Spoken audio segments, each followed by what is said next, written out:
There is a specific, suffocating kind of silence that falls when a man realizes his entire existence is a carefully orchestrated lie. For Lorenzo Castellano, a man who ruled the New York underworld with an iron fist, that silence didn't come from a loaded gun. It came from a glowing screen. The rain lashed against the bulletproof windows of the sprawling Oaxaca Castle estate on Long Island, a fitting percussion for the restless mind of Lorenzo Castellano. At 38, Lorenzo was the undisputed head of the Castellano Syndicate, a bloodline that traced its dark roots back to the old-school Gambino and Genovese families.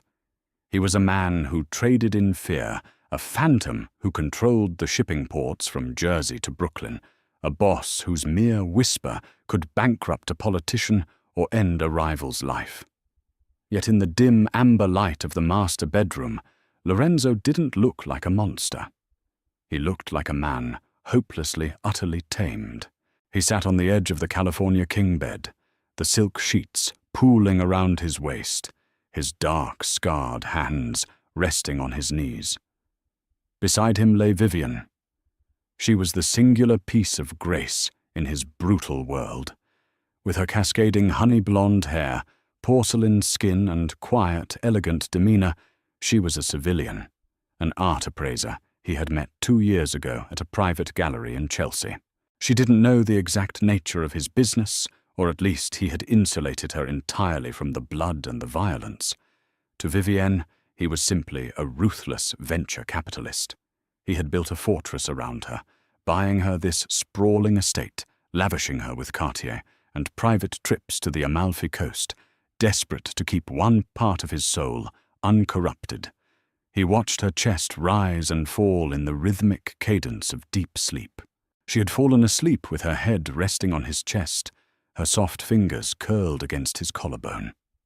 For the first time in his violent life, Lorenzo had known peace.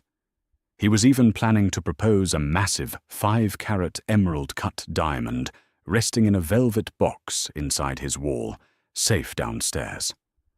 Then the darkness of the room was pierced by a sharp, artificial blue light. It was Vivienne's phone, an iPhone 15 Pro he had bought for her, encased in a simple, understated leather shell. It sat on the mahogany nightstand on her side of the bed. It didn't ring. It didn't even vibrate. Lorenzo had top-tier tech security experts configure their devices. No notifications were supposed to light up the lock screen between midnight and 6 in the morning. Protocol. Lorenzo frowned. The blue light illuminated a silver-framed photograph of the two of them in Lake Como, casting long, eerie shadows across the bedroom walls. He waited for the screen to time out and fade to black. It didn't. It pulsed once, then twice. A heavy, instinctual knot tightened at the base of his stomach. You do not survive 2 decades in the Cosa Nostra by ignoring your gut. Lorenzo's survival was built on paranoia.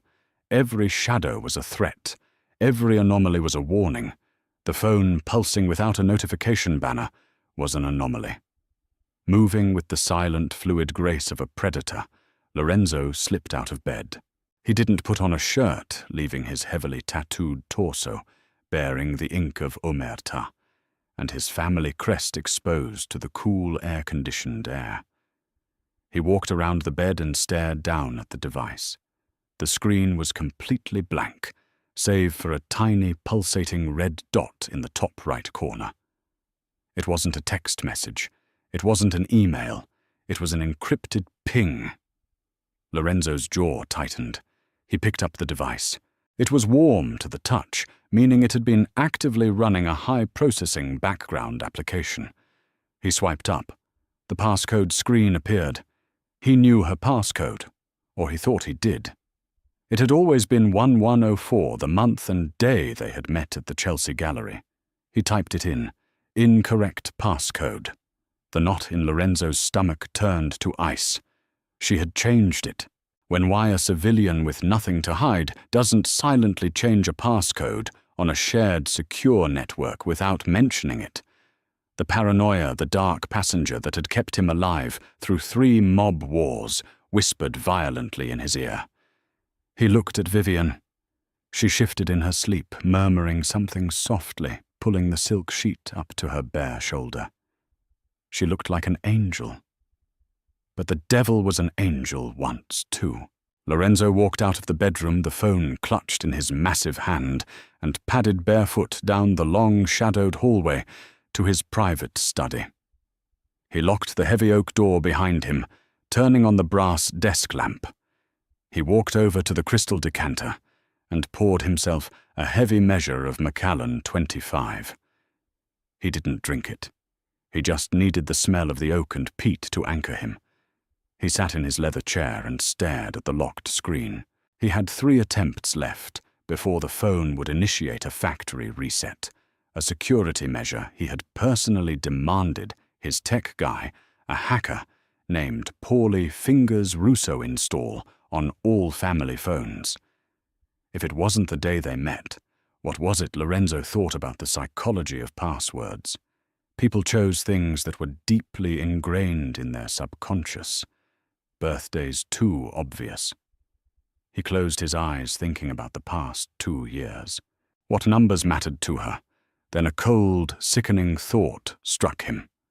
The day of the Castellano restaurant bombing. April 12th, 0412. It was the day his father was assassinated, the day Lorenzo was forced to take the throne of the syndicate. It was the darkest day of his life, a day he had confided in Vivian about, in a rare moment of vulnerability. His thumb hovered over the screen. He typed 0412. The screen unlocked. Lorenzo stopped breathing. The silence in the study was absolute, deafening. Why would she use the anniversary of his father's brutal murder as her passcode he was in? But the home screen looked entirely normal. Instagram, Vogue, a few puzzle games, a calendar, a calculator. Standard applications for a high society art appraiser. Lorenzo's thumbs moved mechanically, his eyes scanning for the anomaly. He opened the photos. Nothing but pictures of their dog, her art, exhibits their vacations. He opened her standard messages. Conversations with her sister in Paris, her yoga instructor, her clients. Nothing. He leaned back, dragging a hand down his face, feeling a sudden wave of guilt. He was projecting his dark world onto her. She was innocent. Maybe she used 0412 as a way to honor his grief. Maybe he was just a paranoid, broken man who couldn't accept that someone purely good could love him. He was about to lock the phone and return it to the nightstand when his eye caught the calculator app. It was located on the 3rd page of her home screen, tucked away in a folder labeled Utilities. But Lorenzo noticed something.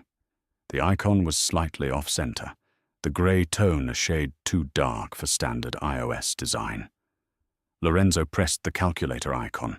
A standard keypad popped up. He typed 0412 and pressed the equals sign. The screen glitched. The calculator interface dissolved, melting away into a stark black screen with a single heavily encrypted chat interface. The app was a Ghost Vault military-grade encryption software usually reserved for cartel lieutenants and intelligence operatives. You didn't download this from an app store. You had to have it flashed onto the motherboard by a professional. Lorenzo's blood turned to liquid nitrogen. His heart, previously pounding, seemed to slow to a terrifying, methodical crawl. He was no longer the loving partner. He was the boss. And the boss was hunting. The screen loaded, revealing a single active chat log. The contact name was completely blank, represented only by an icon of a silver crown. Lorenzo opened the thread. What he saw didn't just break his heart. It shattered his reality into violent, jagged pieces. The messages were clinical, tactical, and terrifyingly precise. Silver Crown status. Vivian target is asleep. The perimeter guard rotation on the east wing changed. 3 men now, not 2. Blind spot remains at the greenhouse. Silver Crown acknowledged. The offshore accounts Vivian transferred. He still trusts the shell company in the Caymans. I have the secondary authorization codes. Lorenzo stared at the words. Target. She called him the target. The air left his lungs. He felt a physical pain in his chest so sharp and profound he almost doubled over. He scrolled up his thumb, swiping frantically through weeks, months of meticulously logged betrayal. Every move he made, every meeting he had at Balthazar, every quiet conversation he had whispered into her hair in the dead of night. She had weaponized all of it. Vivian, October 14th. He's moving the shipment through the port of Newark on Thursday. Container 884-Delta. Inform the feds, let them seize it to weaken his cash flow. Lorenzo remembered that bust. It had cost the Castellano family $12 million and sent 2 of his best captains to federal prison. He had spent weeks tearing his organization apart, looking for a mole, torturing men he had known since childhood, putting a bullet in the head of a loyal lieutenant, because the evidence circumstantially pointed to him. And the rat was sleeping in his bed. Rage pure, unadulterated, and blindingly white surged through Lorenzo's veins. His grip on the phone tightened until the edges of the case groaned under the pressure. But he didn't stop reading. He needed to know who held the leash, who was the Silver Crown. Was it the Lucchese family, the Russians out of Brighton Beach? He scrolled further back. Back to a year ago. Back to the week he had bought her the Oheka Castle estate. Vivian. He bought the house. I am fully embedded. He suspects nothing. He looks at me like I am his salvation. Silver Crown, good girl, make him love you completely. A man who loves is a man who leaves his throat exposed. We take the empire piece by piece, and then we take his life. For what he did to me. For what he did to me. Lorenzo's eyes narrowed. He scrolled up rapidly, hunting for an image, an audio file, anything that would unmask the phantom on the other end of the line. Finally, he found a voice note dated 6 months prior. Lorenzo hesitated. He reached into his desk drawer, pulled out a pair of encrypted tactical earbuds, and plugged them into the phone. He placed one in his right ear. He pressed play. A raspy, wet voice, characterized by a heavy Sicilian accent and a mechanical wheeze, the sound of a man who had survived a crushed windpipe, filled Lorenzo's ear. Patience mia colomba, my dove. The Castellanos took my empire. They took my blood. You will bleed him of everything he loves, everything he owns, and when he has nothing left but you, you will look him in the eyes, tell him your real name, and pull the trigger. Papa is proud of you. The phone slipped from Lorenzo's hand, clattering onto the mahogany desk. The voice. He knew that voice. It was a voice that haunted his nightmares, a voice he thought he had silenced forever 5 years ago on a rain-slicked dock in Red Hook. Matteo Rossi, the boss of the Rossi crime family, the man who ordered the car bomb that incinerated Lorenzo's father. 5 years ago, Lorenzo had hunted Rossi down, shot him twice in the chest, and once in the throat, watching his lifeless body tumble into the freezing black waters of the East River. The body was never recovered. The underworld assumed he had washed out to sea. He hadn't. Rossi had survived, and he had sent his daughter. Vivian wasn't a civilian. She wasn't an innocent art appraiser from Chelsea. Her entire identity was a meticulously crafted fabrication funded by the remnants of the Rossi fortune, designed to infiltrate the one place no rival mobster could ever reach Lorenzo's heart. She was Vittoria Rossi, the exiled daughter, the ghost Lorenzo looked down at his own hand. It was trembling, not out of fear, but out of a violent, seismic shift in his psyche. He reached for the crystal glass of Macallan. He gripped it so hard that the heavy crystal shattered in his palm. Shards of glass bit deep into his flesh, slicing his palm open. Blood, dark, hot, and thick, spilled over his fingers, dripping onto the pristine mahogany desk, staining the leather blotter. He didn't flinch. He didn't feel the pain. The physical sensation was completely eclipsed by the catastrophic agony in his chest. For 2 years, every kiss was a lie. Every late-night confession, every tear she wiped from his cheek when the burden of the crown grew too heavy. She had lay beneath him, whispered that she loved him, while calculating the precise angle at which to slide the knife into his back. He looked at the glowing screen again. A new message popped up in real time. Silver Crown execute Phase 4 tomorrow. When he leaves for the sit-down with the Risotto crew plant, the tracker on his armored SUV. The ambush is set for the Brooklyn Bridge. We finish it. Vivienne understood. Good night, Papa. Lorenzo closed his eyes. The breath that shuddered out of his lungs sounded like the final gasp of a dying animal.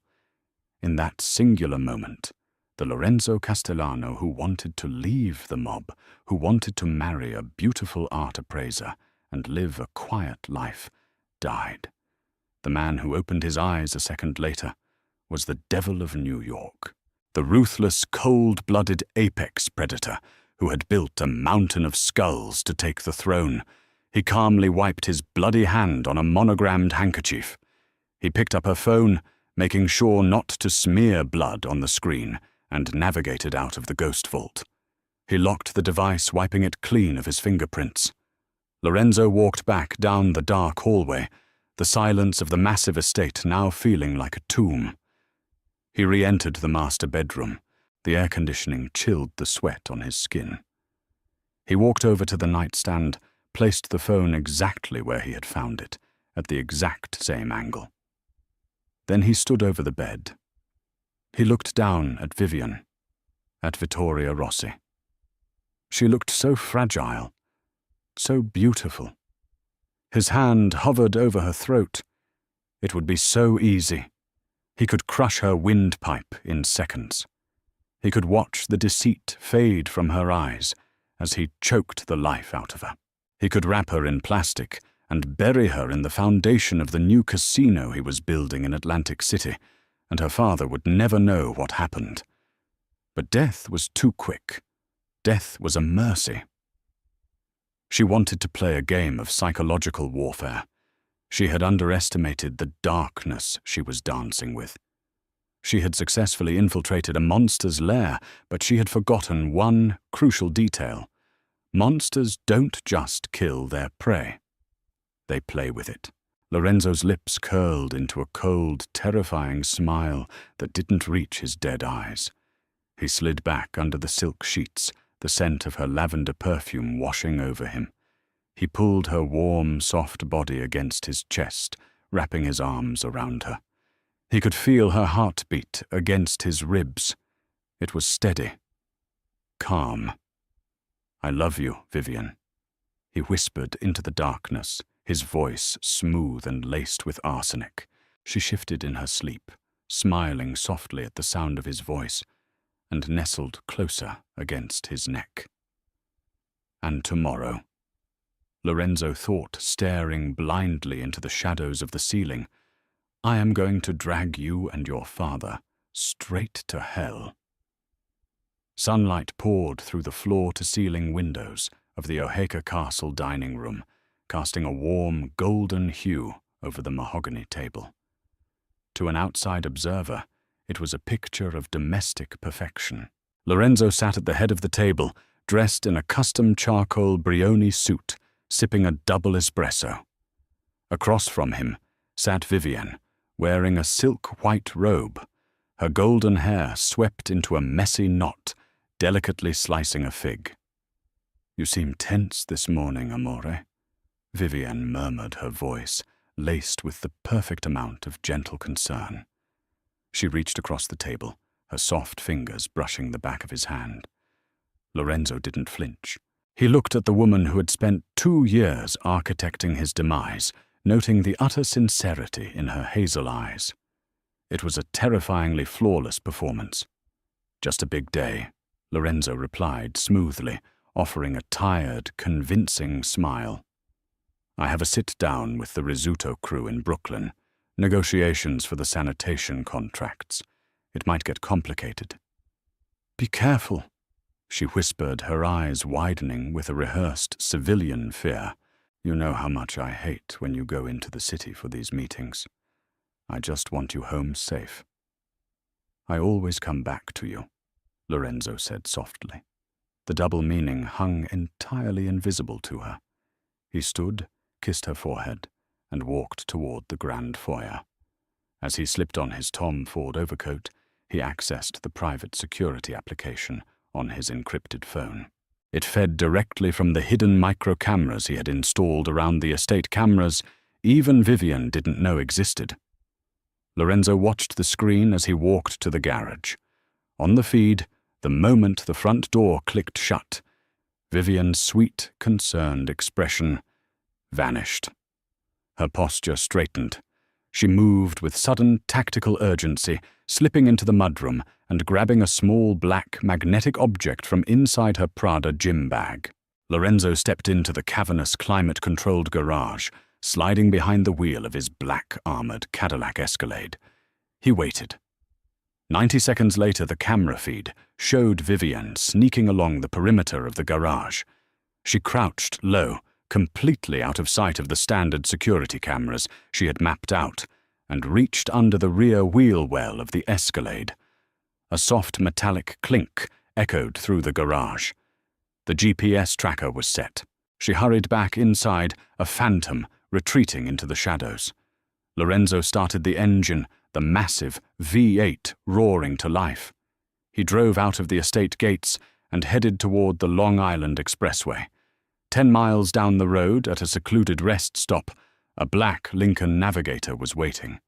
Lorenzo pulled over.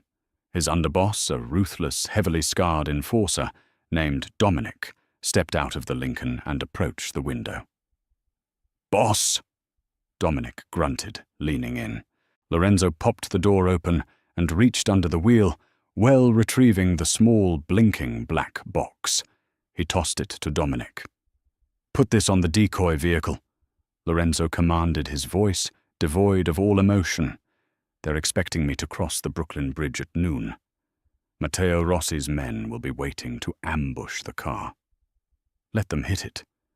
But make sure the decoy is packed with enough C4 to level the entire bridge if they get too close. Break the detonator switch. It's a suicide trap for them." Dominic's eyes widened slightly at the name. "Rossi Boss. Matteo Rossi is dead. You killed him." "Ghosts learn to swim, Dom," Lorenzo said coldly. "What about Paulie? Did he get the trace?" Dominic nodded, handing Lorenzo a tactical tablet. Paulie cracked the Ghost Vault signal bouncing off the tracker. "Rossi isn't in New York. He's running the operation from a fortified warehouse on the docks in Port Newark. He thinks he's untouchable." "Nobody is untouchable," Lorenzo whispered, his eyes locking onto the blinking red dot on the tablet's map. "Gather the strike team. We aren't going to Brooklyn. We're going to Jersey." The air at Port Newark was thick with the smell of salt diesel and rust. Matteo Rossi sat in a wheelchair inside a cavernous shipping container that had been converted into a high-tech command center. A heavy scarf concealed the horrific scars on his throat, but it couldn't hide the malicious glee in his eyes as he watched a monitor, tracking a GPS signal, moving toward the Brooklyn Bridge. 2 minutes to the kill zone, one of his lieutenants announced, tapping away at a keyboard. "The Castellano vehicle is isolated." Matteo wheezed a horrific, jagged laugh. "My Vittoria. She broke the beast. Get the men ready to strike." But the strike never happened. Instead, The steel doors of Matteo Rossi's command center imploded, violently blown off their hinges by a targeted breach charge. The deafening concussive blast threw Rossi's men to the ground. Before the smoke could even clear, heavily armed tactical units wearing unmarked tactical gear flooded the room. Suppressed submachine guns coughed rapidly. Puffed, puffed, puffed. Within seconds, every Rossi loyalist in the room was dead, bleeding out on the cold steel floor. Matteo Rossi sat paralyzed in his wheelchair, his ears ringing, staring through the acrid smoke. Slowly the smoke parted. Lorenzo Castellano stepped into the room. He wasn't wearing a tactical vest. He was still in his bespoke Brioni suit, looking like a grim reaper draped in Italian wool. Rossi's eyes bulged in pure terror. He tried to speak, but only a wet, gurgling sound escaped his ruined throat. "Hello, Matteo." Lorenzo said, his voice a chilling echo of the void. "You should have stayed at the bottom of the East River." Lorenzo didn't monologue. He didn't gloat. He simply gestured to Dominic, who stepped forward and drove a syringe of heavy sedative into Rossi's neck. The old man slumped over, unconscious. "Load him up," Lorenzo ordered, "and text the girl." 2 hours later, Vivian stepped out of a sleek, black town car in front of an abandoned shipyard warehouse in Red Hook, Brooklyn. She was dressed elegantly in a black turtleneck and an Alexander McQueen trench coat, her phone clutched tightly in her hand. Lorenzo had texted her from his standard phone. The meeting was a success. "I want to celebrate. Come to the property I just bought for your new gallery. I have a surprise." She had checked the ghost vault twice on the ride over. No updates from her father. The GPS tracker had gone offline at the bridge. She assumed the ambush had been successful, and Lorenzo's text was an automated delay, or perhaps one of his lieutenants using his phone. She was prepared to walk in, confirm the body, and claim her victory. She pushed open the heavy iron doors of the warehouse. It was pitch black inside, save for a single blinding spotlight illuminating a chair in the center of the massive empty space. Vivian's breath hitched.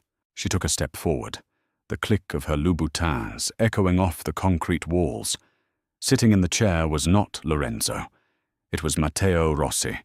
He was bound with heavy industrial zip ties, bruised, bleeding from the mouth, and barely conscious. "Papa!" Vivian gasped, dropping her designer purse, her carefully constructed facade crumbling in a millisecond. She ran toward him, panic seizing her throat. "Papa, what happened? Where are the men?" "They're currently being fed into a commercial incinerator in Queens." A voice echoed from the darkness. Vivian froze. Her blood turned to ice. She turned around slowly. Lorenzo stepped out of the shadows, the darkness clinging to him like a second skin. He looked at her, not with rage, not with heartbreak, but with an absolute, terrifying emptiness. "Lorenzo," she stammered instinctively, taking a step back, her mind racing desperately to salvage her cover. "Lorenzo, thank God. This man, he sent men to grab me. He—" "Stop," Lorenzo commanded softly. The single word cracked through the air like a whip. "Just stop, Vittoria." Hearing her real name fall from his lips was the final blow. Vivian's knees buckled slightly. The game was over. The checkmate was absolute. "How?" She whispered, tears of genuine terror welling in her eyes. "How long have you known? Long enough to watch you plant a tracker on my car. Long enough to know your password was the day my father burned to death," Lorenzo said, walking slowly toward her, his footsteps echoing like a countdown. "You played a beautiful game, Vittoria. You had me. I was going to give you my name. I was going to give you the world." He stopped inches from her. She was trembling violently now, looking up at the monster she thought she had tamed, realizing she had only ever been his prey. "You're going to kill me," she sobbed, looking from Lorenzo to her battered father. Lorenzo tilted his head, studying her face. "Kill you, no. I told you I love you, Vivian. I bought you an estate. I bought you a life." He pulled a heavy manila folder from inside his coat and dropped it at her feet. It burst open, spilling bank statements, deeds and transfer records. "While my men were rounding up your father, Paulie was busy." Lorenzo explained, his voice smooth and devoid of mercy. Every offshore account the Rossi family had hidden emptied, the properties in Sicily signed over to shell corporations you can never trace. The alliances you thought you had built in the city, Dominic just sent them photos of your father, bound in this chair. "You are a ghost, Vittoria. You have $0. You have 0 soldiers." He looked down at Matteo Rossi, who was weeping silently. "Your father goes to a black site I own in the Nevada desert," Lorenzo stated clinically. "He will live the rest of his life in a concrete box, breathing through a tube, entirely alone." He turned his gaze back to Vivian. "And you are going back to Oheka Castle. You will live in the master suite. You will wear the diamonds I bought you. You will smile for the staff. But the perimeter is now guarded by 20 of my most ruthless men. The Wi-Fi is jammed. Your phones are destroyed. If you step 1 inch off the estate grass, they will shoot you in the kneecaps and drag you back inside." Vivian stared at him, absolute horror dawning on her face. Death would have been a consequence. This was hell. "You wanted to infiltrate my life." "Vittoria," Lorenzo whispered, leaning in so close she could smell the Macallan on his breath. He gently tucked a stray blonde curl behind her ear, the touch chilling her to the bone. "Congratulations. You're never ever leaving it." He turned his back on her and walked toward the iron doors, leaving the architect of his broken heart alone in the dark with the ruins of her father's empire. The ultimate power play isn't just about survival. It's about making your enemies live in the cage they built for you. Did you see that massive plot twist coming? If you loved this dark psychological mafia romance drama and want to hear more intense stories of betrayal, hidden identities, and epic revenge, smash that like button right now. Don't forget to share this video with your fellow story lovers, and subscribe to the channel for more thrilling audio dramas every week.